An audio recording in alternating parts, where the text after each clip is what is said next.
Hello guys, तो मैं Sophia personal reader से आपके लिए केमिस्ट्री की एक और नई वीडियो के साथ में। और हम यहाँ पर पढ़ रहे हैं सॉलिड स्टेट को। सॉलिड स्टेट हमने यहाँ पर स्टार्ट किया है और लास्ट वाली वीडियो में मैंने आपको आयनिक सॉलिड्स के बारे में बताया था कि आयनिक सॉलिड्स क्या होते हैं। अब मैं आपको बताने वाली हूँ कोवलेंट सॉलिड्स के बारे में कि कोवलेंट सॉलिड्स क्या होते हैं और कोवलेंट सॉलिड्स का यूज़ कहाँ पर होता है। देखिए, सबसे पहले देखिए, आपको समझ में आ रहा होगा कोवलेंट सॉलिड मतलब डायरेक्टली यहाँ पर कोवलेंट बॉन्डिंग से रिलेशन है। ठीक है, अब इनका जो स्ट्रक्चर होता है वो 3 डायमेंशनल स्ट्रक्चर होता है। सबसे पहले तो हम बात करें कोवलेंट सॉलिड की, हम यहाँ पर बात कर रहे हैं।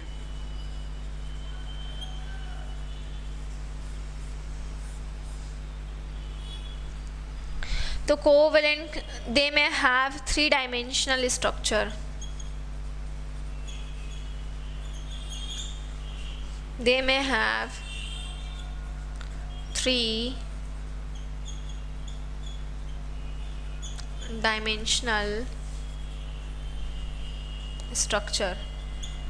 इसका स्ट्रक्चर कैसा होता है? 3 डायमेंशनल स्ट्रक्चर होता है, 3D स्ट्रक्चर होता है इसका। ठीक है, जैसे कि हम SiC ले लें और AlN ले लें। ठीक है, तो ये जो स्ट्रक्चर्स रहता है, स्ट्रक्चर कैसा रहेगा? 3 डायमेंशनल स्ट्रक्चर रहेगा। SiC हो गया और AlN हो गया। ठीक है, क्लियर। और 2 डायमेंशनल लेयर होगी।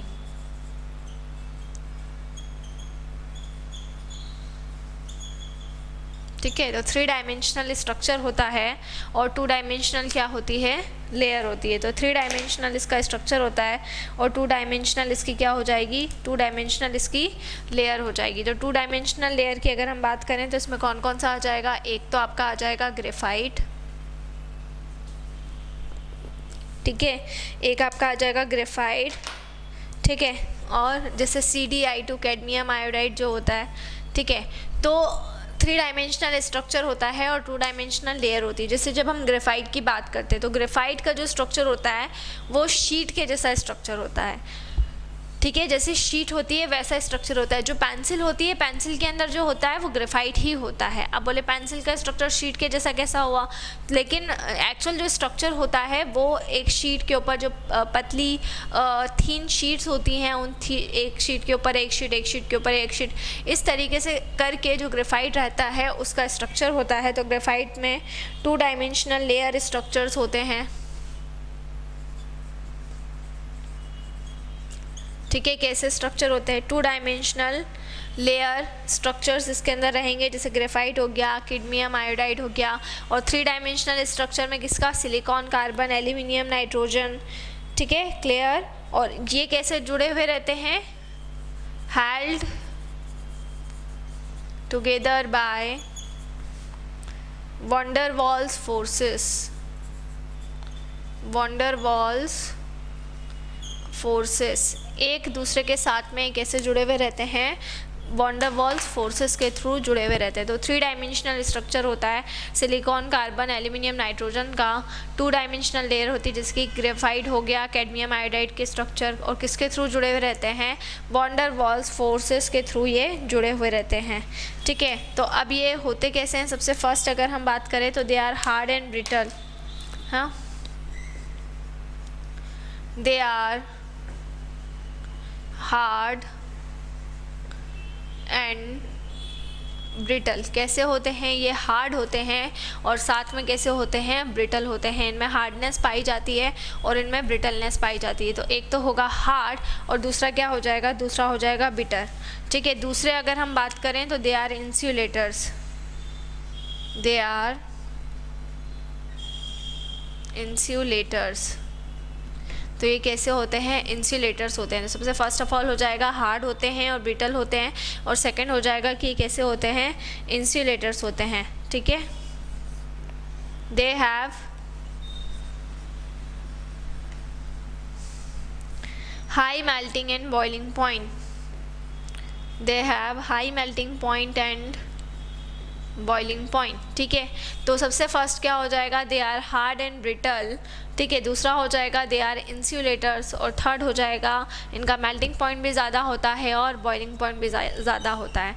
ठीक है, तो कोवलेंट सॉलिड्स, आयनिक सॉलिड्स के बारे में हम पढ़ चुके हैं। इंसुलेटर्स का मतलब कि जो कोवलेंट सॉलिड्स रहेंगे उनमें से करंट बिल्कुल भी पास नहीं होगा। इंसुलेटर्स जो अपने में से बिल्कुल भी करंट को पास होने नहीं देता है उनको हम इंसुलेटर्स कहते हैं। इनका मेल्टिंग पॉइंट भी ज़्यादा होता है और इनका बॉइलिंग पॉइंट भी ज़्यादा होता है।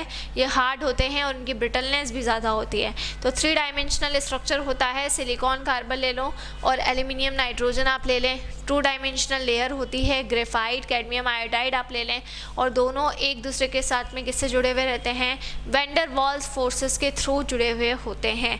अगर प्रॉपर्टीज़ की बात करें तो हार्ड एंड ब्रिटल, ये हार्ड होते हैं और इनकी ब्रिटलनेस भी ज़्यादा होती है। इंसुलेटर्स होते हैं, ठीक है, जिनमें से करंट पास नहीं होता है और इनका मेल्टिंग पॉइंट भी ज़्यादा होता है और बॉइलिंग पॉइंट भी ज़्यादा होता है। तो ये सारी आपकी प्रॉपर्टीज़ होती है किसकी, कोवलेंट सॉलिड्स की ये प्रॉपर्टीज़ होती हैं। ठीक है, इसके बाद में नेक्स्ट में हम पढ़ेंगे मेटेलिक सॉलिड्स को डिटेल में पढ़ने वाले हैं। ठीक है, क्लियर। और उसके बाद में लास्ट हमारा रहेगा मॉलिक्यूलर सॉलिड, और उसके बाद हम स्पेशल फॉर्म्स पढ़ेंगे, crystalline solids and amorphous solid. तो ये हम पढ़ रहे हैं सॉलिड स्टेट्स को। सॉलिड स्टेट्स का भी हमारा क्लासिफिकेशन वाला पार्ट ही चल रहा है, 1 बाय 1 करके जितने भी टाइप्स होते हैं वो हम पढ़ने वाले हैं। सो ये चैप्टर हमारा रह गया था, तो इस चैप्टर को हम डिटेल में पढ़ने वाले हैं। इसके एक एक टर्म में आपको बहुत ही अच्छी तरीके से समझाने वाली हूँ, डिस्क्राइब करने वाली हूँ, तो आप बहुत अच्छे से इस पूरे टॉपिक्स को डिस्कस कर सकते हैं, कवर कर सकते हैं। सो इसी तरह से जुड़े रहिए हमारे साथ में, वीडियोस को लाइक करते रहिए, चैनल को सब्सक्राइब करना ना भूलें। कोई भी डाउट, कोई भी क्वेरी हो उसे आप कमेंट बॉक्स में डाल सकते हैं। और अगर आप हमसे ऑनलाइन होम क्लासेस पढ़ना चाहते हैं तो हम आपको ऑनलाइन होम क्लासेस की फैसिलिटी भी प्रोवाइड करा रहे हैं। हमसे ऑनलाइन होम क्लासेस पढ़ने के लिए डिस्क्रिप्शन में जाकर सारी डिटेल्स ले लें और हमसे कॉन्टेक्ट करें। घर पर रहें, सुरक्षित रहें, बाहर ना निकलें, बहुत ज़रूरी हो तो ही बाहर निकलें। दूसरी चीज़, मैंने आपको क्लास 9th का और क्लास 10th का कंटेंट ऑलरेडी करवा दिया है। सो क्लास 9th का कंटेंट भी आप वहाँ से प्लेलिस्ट के फोल्डर में जाएं, और केमिस्ट्री पूरा मैंने आपको कंटेंट पढ़ा दिया है, तो वहाँ से आप क्लास 9th का केमिस्ट्री पूरा पढ़ सकते हैं। क्लास 10th की अगर मैं आपसे बात करूँ तो क्लास 10th का भी मैंने आपको 2 चैप्टर्स करवा दिए हैं, तो वो भी आप वहाँ से पढ़ सकते हैं। तो इसी तरह से आपको जुड़े रहना है हमारे साथ में। Stay home, stay safe and study hard. दूसरी चीज़, आपको कोई भी डाउट हो, कोई भी क्वेरी हो, आप बिल्कुल कमेंट बॉक्स के अंदर डाल सकते हैं। Thank you so much.